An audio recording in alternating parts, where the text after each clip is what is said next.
Më duhe një dollap I ri edhe në kuzhinë përveç sallonit, se bëhej nami, kaloja andej këteja edhe thyeja këmbët në përlodrat e djalit. Që kështu vendosa, këtu I kam hapur unë të gjitha se do e shkruaja çto mbaja, çto ipja në për second hand, do me thënë për njerëzit që kanë nevojë, edhe ndaja bëhej nami në kuzhinë. Kush do ta montoj dollapin, kuptohet që do ta montojë burri, që kur vjen edhe nga puna është I lodhur, mos e pyesni, është të tërë nerva, po çfarë do bëj unë tani?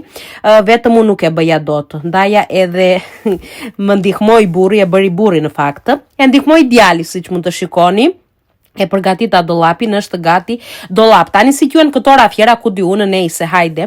Edhe porosita edhe këta që t'i vija brenda tek dollapi që thoni, e keqja është se nuk I llogarita mirë, edhe më dolën shumë të mbëdhej, nuk I nxinte brenda.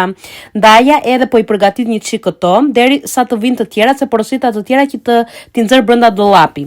Deri sa të vinë të tjerat, nesër do me thënë, prisni për part 2.